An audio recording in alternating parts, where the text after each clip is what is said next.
प्रत्येक भवन में, प्रत्येक महल में हनुमंत लाल जी बहुत छोटा सा रूप बना के, रात्रि का समय है, देखते हैं। और उनको स्वाभाविक किसी को भी संदेह होगा रावण हरण करके लाया है तो अपने महल में रखा होगा। मंदिर मंदिर प्रतिकर शोधा, देखे जहां ता अगणित जोधा। कहीं जानकी जी दिखाई नहीं दी, रावण के भवन में भी नहीं दिखाई दी। अब यहां अनेक लोग कहते हैं कि राक्षसों के घर को मंदिर क्यों कहा गया। मंदिर तो जहां भगवान रहते हैं उसको कहा जाता है। वैसे तो संस्कृत में या हिंदी में पर्यायवाची शब्द है, भवन, मंदिर, गृह, ये सब पर्यायवाची शब्द है। फिर भी एक प्रत्येक शब्द की अपनी एक गरिमा होती है। तो आप अगर यहाँ पर ध्यान से देखेंगे, विभीषण के भवन के लिए भवन लिखा है और निशाचरों के घरों के लिए मंदिर लिखा है। ये और भी अटपटी बात है।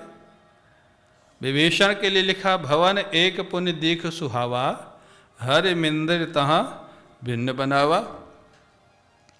मैंने पूछा पूज्य रामकिंकर जी महाराज से, मैंने कहा महाराज एक तो राक्षसों के घर को मंदिर कहना ही विलक्षण, और फिर विभीषण जहाँ राम राम लिखा है, तुलसी का पौधा है, वहाँ उसको भवन कहा गया, ये क्या है। पूज्य रामकिंकर जी महाराज ने कहा कि मंदिर का अर्थ क्या है, जहाँ एक सुंदर सा कंस्ट्रक्शन हो और उसके अंदर विग्रह हो। बोले यहाँ आप अगर ध्यान से पढ़ेंगे तो विभीषण के भवन को भवन कहा गया। हरि मंदिर, वहाँ खाली मंदिर शब्द का प्रयोग है, यहाँ हरि मंदिर का प्रयोग है। अभिप्राय जो राक्षस लोग होते हैं, असुर प्रवृत्ति के लोग होते हैं, वो अपने शरीर को ही मंदिर मानते हैं, घर को मंदिर मानते हैं, अपने को ही विग्रह मानते हैं। कितने ऐसे असुर हुए हैं जो कहते हैं मैं ही भगवान हूँ, कहते हैं ना, बेन ने कहा, रावण ने कहा। तो जो अपने को भगवान मानेगा वो अपने घर को क्या मानेगा, क्या मानेगा। उनकी भाषा में लिखा गया है, हाँ, इस शरीर को जो भगवान मानते हैं, अपने को मतलब आत्मा को माने तब भी कहीं तक ठीक है। जो सुपर पावर है, आत्मा है, जीवात्मा है। जीवात्मा ब्रह्म है, ईश्वर नहीं हो सकता, क्योंकि ईश्वर और जीव में उपाधिगत भेद है। वो मायोपाधिक चैतन्य ईश्वर है और अविद्योपाधिक चैतन्य जीव है। लेकिन तत्व दृष्टि से देखा जाए तो जीव ब्रह्म है। जो जीव में चैतन्य है वही ब्रह्म में चैतन्य है, ईश्वर में चैतन्य है, वो एकता है। लेकिन जो शरीर को ही मान ले भगवान, शरीर को ही, जो चार वाक्य क्या मानते हैं, ऋणम कृत्वा घृतम पिबेत, यावत जीवेत सुखम जीवेत, जब तक जियो सुख से जियो, ऋण करके, कर्जा लेकर के घी पियो। क्यों, बोले शरीर छोड़ने के बाद आना तो है नहीं, कर्जा चुकाने की जरूरत नहीं। एक बार शायद आप लोगों को ध्यान हो, एक बार बेंगलोर के कुछ साइंटिस्ट ने किसने भविष्यवाणी कर दी थी 2012 या 13 के लिए कि प्रलय होने वाला है, शायद शिव कुमार जी को याद होगा। तो प्रलय होने के आप देखें उसकी प्रतिक्रिया अलग अलग लोगों की। कुछ लोग, मैं कलकत्ता में था, कुछ लोग बोले कि देखो अब प्रलय तो होने वाला है, वृंदावन चलेंगे। दिसंबर की शायद 21, 22, 23 डेट को निश्चित हुई थी प्रलय की, डेट भी निश्चित हो गई थी। बोले चलो वृंदावन चलेंगे और अभी से दान पुण्य शुरू कर दो, क्योंकि प्रलय हो जाएगा, सब खत्म हो जाएगा, दान पुण्य कर दोगे तो कम से कम सत्कर्म बन जाएगा। कुछ लोगों की ये सोच थी।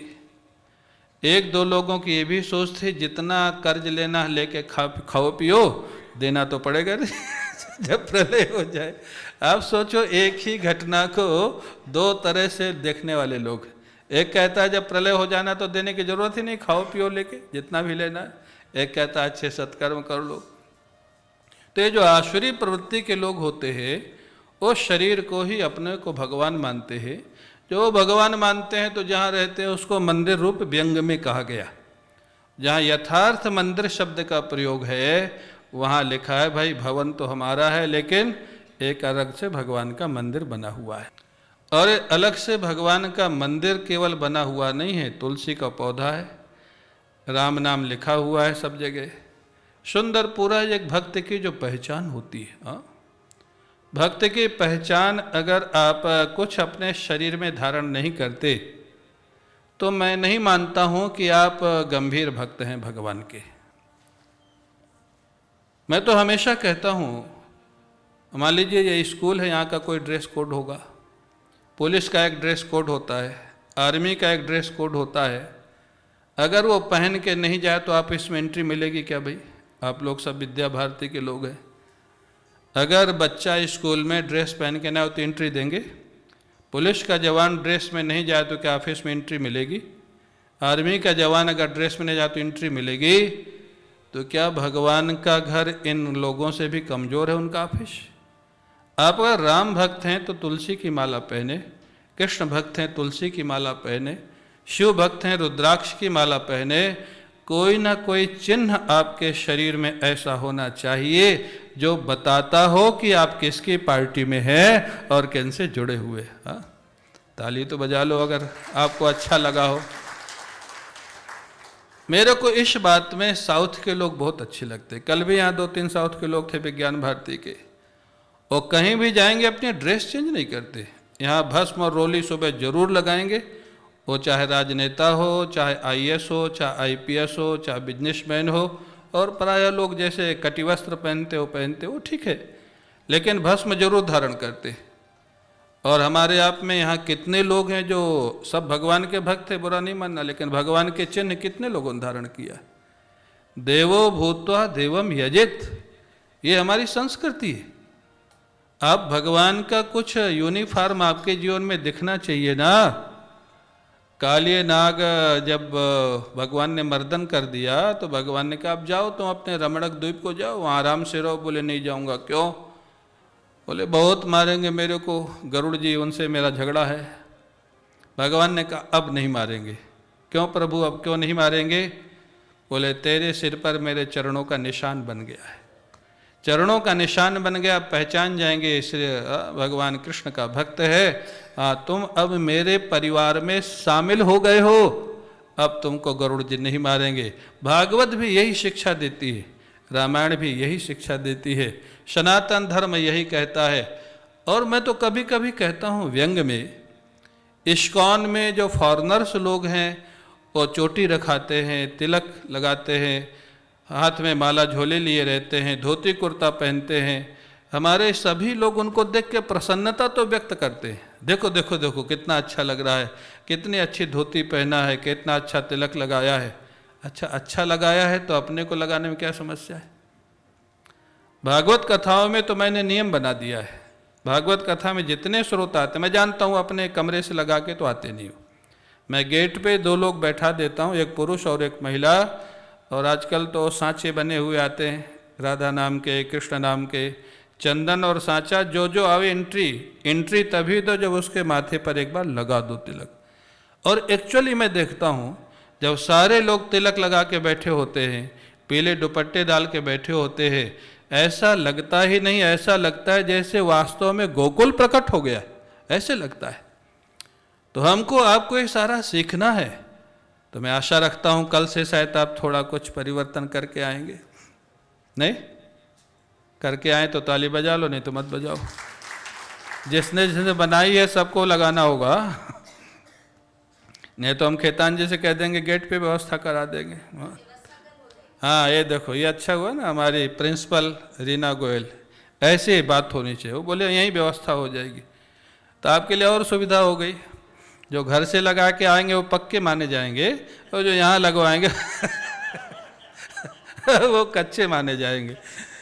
तो अभिप्राय ये हमारा सनातन धर्म है। एक्चुअली अच्छा भाव बनता है। अभी मैं जबलपुर में था, भक्तिमती मीरा पर प्रवचन था 5 दिन का। जो आयोजक परिवार थे अपने मारवाड़ी थे।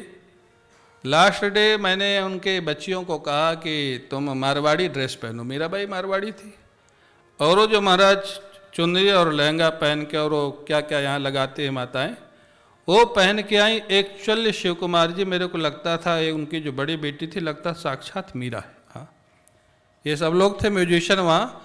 और वो स्वयं बोली, पहले तो बोली नहीं मैं नहीं पहनूंगी, मैंने, वो सब विदेश में पढ़ने वाले बच्चे, वो पहनने के बाद वो बोली मेरे को भाव आ रहा था, और बोली अब मैं 2-3 ड्रेस बनवा के रखूंगी, जब भी कोई कृष्ण का फंक्शन होगा मैं यही ड्रेस पहनूंगी। ये हमारा सनातन धर्म। हाँ? तो इसका प्रभाव पड़ता है। हाँ, इसको फॉलो करना चाहिए, बच्चों से करवाना। एक बार करेंगे, थोड़ी नानुकर करेंगे, जब उनको अच्छा लगेगा फिर करेंगे। ये जो सनातन धर्म है। तो विभीषण जी का जो घर देखा हनुमंत लाल जी ने, वहाँ क्या क्या देखा? हरि मंदिर तहाँ भिन्न बनावा। बड़ा सुंदर भगवान का मंदिर बना हुआ है घर में, पूरे मकान। और क्या क्या है? रामायुध अंकित ग्रह शोभा बरन न जाए, नौ तुलसी का वृंद तहाँ दीख हर्ष कपराए। हाँ, सुंदर तुलसी का पौधा है। आजकल तो कैक्टस लगाने में बड़े खुश लोग होते हैं। हाँ, तुलसी कौन लगा? कैक्टस लगाने से रोज झगड़ा होता है घर में, कभी मत लगाना घर में। हाँ, ये वास्तु ने भी बताया, वास्तुशास्त्र कहता है नहीं लगाना चाहिए। जहाँ जहाँ लगा है वहाँ रोज झगड़ा होता है। तुलसी का पौधा लगाओगे, भगवान आएंगे आपके जीवन में। तुलसी का पौधा लगा था, राम राम पूरे भवन में लिखा हुआ था। और हनुमंत लाल जी भी तो आखिर बुद्धि और शक्ति दोनों के निधान हैं। हनुमंत लाल जी सोचते हैं लंका में तुलसी का पौधा, लंका में राम नाम, ये बड़ी विलक्षण बात है। लेकिन मेरे को खुशी हुई, मैं एक बार बाली गया था, वहाँ मेरे को हर घर के बाहर, आप लोग भी गए होंगे कई लोग, हर घर के बाहर तुलसी का पौधा वहाँ पर। मेरे को इतनी खुशी हुई देख करके। हमारे भारतवर्ष में वो प्रायः नहीं दिखाई देता है। वहाँ एयरपोर्ट से बाहर निकले तो वहाँ पर जो हमारा चौराहा था, एक चौराहे पर भीष्म पितामह और श्री कृष्ण के सुंदर विग्रह, चौराहे पर मूर्ति। इंडोनेशिया में आप कल्पना कर सकते। दूसरे चौराहे पर देखा तो श्री कृष्ण और अर्जुन। और वहाँ रोज रामलीला होती है, रोज प्रतिदिन रामलीला होती है। और इतना आदर है उन लोगों को। कुछ लोगों से हम मिले, वहाँ पूछे कि आप लोग उसमें जो रामलीला का अभिनय करते हैं वो हिंदू भी थे, उसमें मुस्लिम पात्र भी थे।